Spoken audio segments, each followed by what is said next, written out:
All right. Well, welcome to our third installment of Arizona Mountain Biking and Bears. This is Sean. And Andrew. And we're here today. We're going to talk about the Usery Showdown race that happened just recently. Andrew and his brother Dan participated. And we'll also be talking about our beer of the day is the Fruitlands Modern Times Sour Tropical Fruit Gose.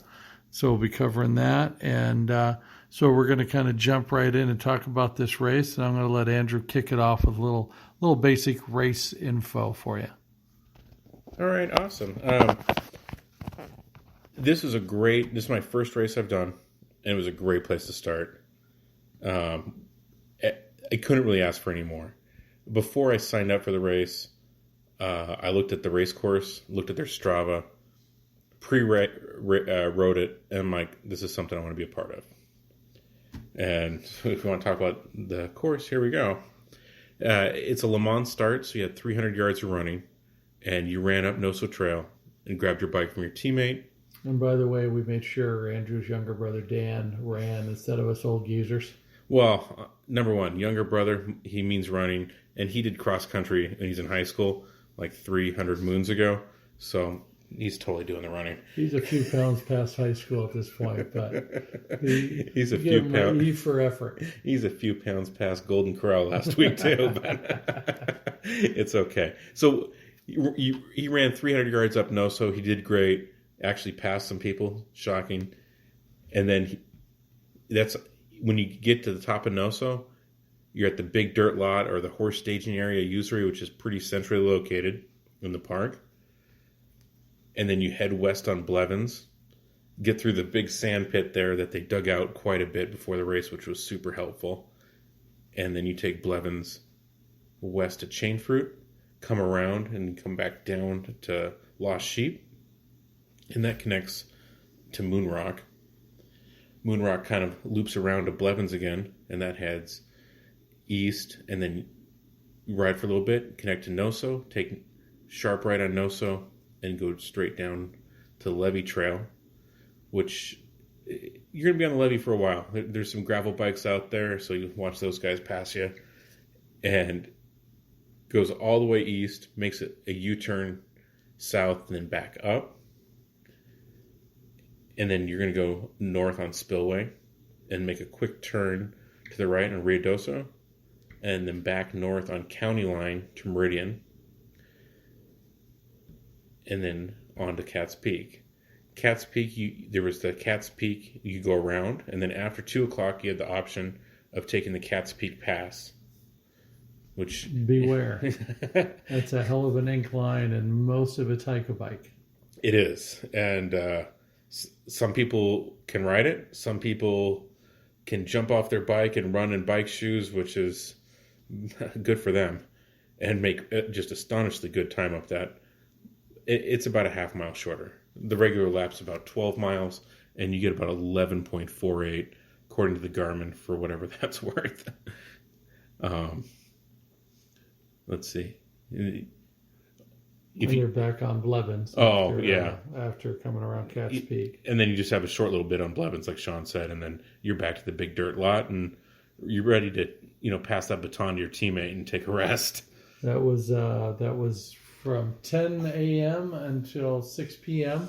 So, of course, with the sun going down earlier, the last lap for most people was in the dark. And I will have to say that Andrew had the brightest light on the trail. Looked like a small locomotive coming through there. By the way, the start, the Le Mans start, and the famous Light from Hell finish is viewable on our Facebook group, Arizona Mountain Biking and Bears. So, Andrew, why don't you tell us about that light, if you will? It's an exposure light. It's from England. I like it that there's no external battery pack, but it sits just on your bars. It's been pretty good for me. I mean, there's other options. It's, I believe, 2,600 lumens. Is that enough? Seriously. They do have that's one. Enough for my car. They do have one that's more. So really? That takes a generator. You got to tow behind a crate. I had some restraint buying that. Some restraints. Is that what you call it? Yeah. $600 later. It was on sale. Oh, okay. On sale for $600. We're not discussing this in front of my wife. Oh, I'm sorry. All right. So, hey, let's talk about one of the things I think was very positive about the race was it sounds like the etiquette out there was excellent. Like I said, it's the first mountain bike race I've done. They're a little bit nervous going into that.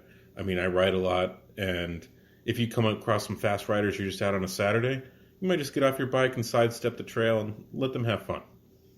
But in the race, you're not going to stop. There's so many guys that would yell when you have a moment left or right, and you just kind of give them room, and they were just gone. It was fantastic how you could be maybe an average rider or above average on any given Sunday, depending who's out. And then you go out there amongst truly fast guys, and you didn't feel like you were clogging up the trail like a big elephant. Yeah, that was one of the comments they made about Usery and why we think it's a great place to do your first race if you decide you'd like to get into racing. We can't say enough about now that Andrew's done a race. I haven't yet, but I will. And just the fact that you're out there on a friendly course with friendly people, we really have to give a shout out. The race atmosphere, the race staff, very organized, Andrew. Very much so. And the only way you're going to go out and race, even at an amateur level, and not get a little extra adrenaline is if you're dead. Like, it's fun to be a part of. Yep. It truly is. Yeah, so we were both a little timid about, when we were going to do our first race. And now that Andrew's done it, and of course I was on scene through the whole race to hang out, and I did drink some beers, so and stole Andrew's beers. But I wish I had more time to drink beers instead of all the time on the bike. Exactly. So that was, but really they did a wonderful job. They had a kids race there for 4, 5, 6-year-olds. There was a lot of fun they just did on the interior of the parking lot. The kids had a little mix-up at the beginning of the race as far as a little bit of a crash zone, but once the parents got them back on their bikes and turned around and they were able to get around, and the kids had a lot of fun. So they really made it a family atmosphere, and I know one of the key things I think for our team was Andrew had reserved a parking spot before the race, and we can't recommend that enough. Bring your Easy Up, put it on the back end of your vehicle.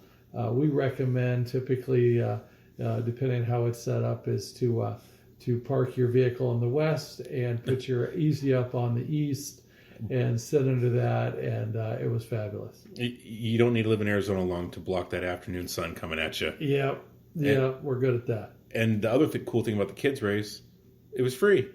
So they had the one in the parking lot, and then for 12 and under, that was through Blevins and up to Noso as a little loop that was actually on the race course. That was free as well for 12 and under. So that's an awesome family atmosphere. And don't get out there with those 12 and under because they might beat you. These kids were serious. Every single one of them that I saw that was 12 in that age range was ready to go, and a couple of them had a more expensive bike than I do. So that was something. I was on the other side of the trail for that part, so I didn't get past my 12 and unders. But I have some pride left because you stayed away from them. Clearly, you're a smart. I got lucky. Well, and again, back Facebook group. You got for Arizona Mountain Biking and Beers. Feel free to join us. We've got a video and pictures from the race, and so lots of good stuff out there. We want to definitely mention 12 West Brewing. They were doing a charity event out there, taking the proceeds from the sale of their brews, which was very good, and purchasing MIPS helmets for youth riders, and trying to bring up that next group of mountain bikers, the young guys that'll be doing it when we're all old and ride e-bikes. They'll be passing us on this. While we're on the e-bike. So definitely a shout out to race staff. The guys from Hazaholics were out there. That's a local group here in East Mesa. Sean and the fellas out there. My good buddy Sam Green.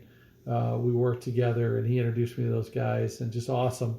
They do a lot of great things with trails and just a great group. If you're looking for a good group of people that just have a great time and ride all over the state and beyond. A lot of fun group rides. A lot of fun stuff. So check into the Hosaholics. They definitely are out there on Facebook as well.